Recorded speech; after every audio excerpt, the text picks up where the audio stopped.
How are you feeling? Angry, hurt, worried. Angry, hurt, worried, outraged. Why? It's funny. As I'm doing this, I remember, you know, like how far I've come from doing these kinds of images. Yeah.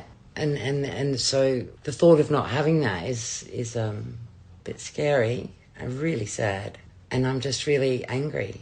Yeah. Could you just say a little bit about the process you just did there? To express how I felt about the NDIS taking away my bloody art therapy. What do you normally do when you're expressing an experience in your life? How do you do it on paper? Is it about the art? No, it's about, and this is the thing, you've just got to think in shape, abstract. As you're feeling and thinking about something, you're creating it on a, you know, visible, what is it, like a blank space. You're filling it with expression. Yeah, you know, when you're actually doing it, so you're thinking and you're working through this issue, and then when you suddenly, you know, you feel like you're finished and you think that you've done one thing, and then you look at it and you've done another.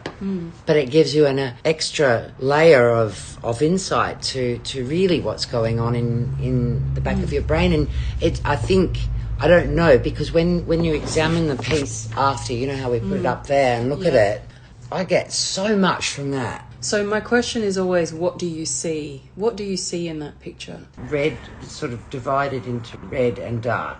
The red has got lots of slashy lines and actually looks like a fence. Did you mean it to look like a fence? And what do you think the fence is a metaphor of? Anger trying to be contained, and I've had to hang on to a lot of anger for a long, long time, and I'm angry, and so I see it looks a bit flimsy, that fence. And if that's a fence, what might this be? If it's that's part a pit of despair. Okay. And I'm going down, and see that blue down there? Yeah. That'll be me. I noticed you drawing that with quite a lot of intention. And I wanted to invite you to share a little bit about what that might mean to you. Feeling so small and insignificant and just like in the way of everyone else in life. And when you're there, it's very hard to, once you're there. It takes a process like this to get there, but that can last for years. And is art therapy anywhere in this image?